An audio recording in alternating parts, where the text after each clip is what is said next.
Alayhi Wasallam said in response to this act of his that Allah will rip away his kingdom from him, just like how he ripped up this letter out of disrespect. He could have at least shown respect to the Prophet ﷺ, but he chose not to do so. Now Kisra, the ruler of the Persian Empire, since he was a smart intellectual individual, he started to deem the Prophet ﷺ as a threat, and that the Muslims who are rising, and that they're claiming that a day will come in which the jewels and the gems and the money and the cities and the countries that are under the Persian and the Roman Empire will be under the Islamic Empire. So Kisra now started to think of this, and he said that I need to come up with a plan to suppress this group which is in rapid rise, in other words, the Muslims. So he thought of an idea, and he said, how do you weaken an army? How do you weaken a group?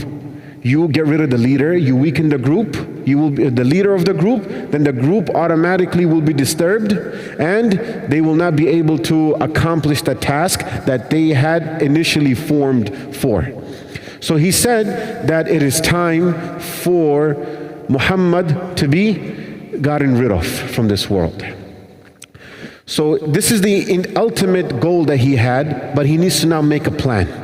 So Kisra appointed a governor by the name of Badhan, and he gave him the land of Yemen, especially the land of Sana'a, which is the capital of Yemen today, known for its beautiful architectural designs and etc., and its rich history. And he said to him that I'm giving you this post of governorship. I need you to appoint from your army 2 of the strongest men that you have, and send them from Sana'a, Yemen, all the way to Hijaz, and bring me Muhammad. Arrest Muhammad and bring him in front of me. He claims to be a prophet, and how dare he call me towards his religion? So his pride and his haughtiness and his ego as a king, as a ruler, kicked in, because he deemed the Prophet ﷺ as a threat, that this man is a threat to my position and my post. He was a political individual also. Now, when the 2 strong men from Sana'a traveled all the way to Hijaz, to Madinatul Munawwarah, and they met the Prophet ﷺ, the Prophet ﷺ knew why they have come. But the Prophet ﷺ did not show hostility towards them. In fact, he was calm, and he held his composure in front of them, and he greeted them with greatness, and he also was very merciful and lenient in his words towards them. He did not disrespect them. Whatever was befitting the image of a prophet's akhlaq and manners, he did so. Now these 2 men were overawed, that this is not the man that was described to us. He is the total opposite of who they have described to us in Yemen. So they started to incline towards Islam, but they did not accept Islam at that time. They started to incline towards Islam. Jibreel alayhi salam said to the Prophet ﷺ that inform these 2 young strong men who came to arrest you from Sana'a all the way here to Medina, that your great leader Kisra has been assassinated by his own son. So the Prophet ﷺ informed them that your leader Kisra, who appointed Badhan, in return Badhan appointed you both to come and arrest me. Your leader Kisra, the ruler of the Persian Empire, has been killed by his own son. So now these 2 men, they started to scratch their heads, and they're confused. How does this man know this? Whereas, the Persian Empire and Yemen is Allah knows how many hundreds of miles away. So to verify this news, they rushed back to Sana'a, Yemen. When they went to Yemen, they told Badhan, the governor, that this is what Muhammad informed us.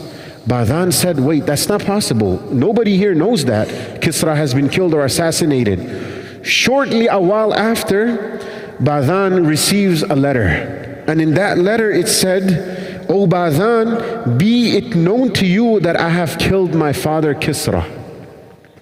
and that the wrath of the nation prompted me to kill him because my father killed the noble people of Persia.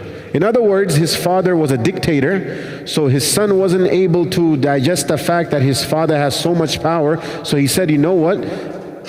After my father, I will be the one to take the post of leadership and become the leader and the president of the entire Persian Empire. So he decided to get rid of his father. And since his father was a zalim, was an oppressor, was a dictator, his son also gained some support from the army of his father. Now his son has become the leader of the Persian Empire. So now Badhan himself, who's the governor of Yemen, of Sana'a, his heart started to incline towards Islam, that how is it possible for a man sitting in Medina in Hijaz, how is it possible for him to know that the leader of the Persian Empire was assassinated and killed by his own son? It's not possible for him to know this, because we who are in direct contact with him didn't even know this. This shows that he really is a man who he claims to be. In other words, the Prophet of Allah subhanahu wa ta'ala. Ibn Hajar al-Asqalani rahimahullah says in his book Al-Isaba fi Tamyiz Ashab al-Sahaba that from amongst the Persians who the king, in other words the Kisra, had sent a ruler of Yemen. He embraced Islam after the death of Kisra. In other words, Ibn Hajar Asqalani rahimahullah, in the famous books of history in regards to the Sahaba and many other books that he has written, he says that Badhan, the governor of Yemen, now accepted Islam. And the leaders who were under the governor, they also accepted Islam. Now Islam entered where? Islam entered into Yemen. So that's how Islam initially went into Yemen. Now Badhan radiallahu anhu, may Allah be pleased with him, I'm not sure if he was actually a Sahabi or not. I'm not sure. I wasn't able to find that anywhere. So I do not want to say radiallahu anhu or rahimahullah. I will inform you inshallah next week if Allah wills. So Badhan now remained the ruler. The Prophet ﷺ said that he can remain as a ruler. And Badhan now passed away. His son assumes the post of governorship. Now, the great Sahaba radiallahu anhum, from amongst them who were Abu Musa al-Ash'ari, Ali radiallahu anhu, Khalid ibn Walid radiallahu anhu, and Mu'adh ibn Jabal radiallahu anhu. Remember Mu'adh ibn Jabal, whose series I did with you and I shared with you during the course of a few weeks, the advices that the Prophet ﷺ gave to Mu'adh when he was sending him to Yemen? So the Prophet ﷺ now sent them all to Yemen, and Islam started to flourish in Yemen, especially in Sana'a. Yemen has a very rich history. Now, a man by the name of Aswad al-Anasi, he was a sorcerer, he was a magician, and it is said in regards to him that he also was able to communicate with the other realm, in other words with the jinnat. He was a magician, he was a sorcerer.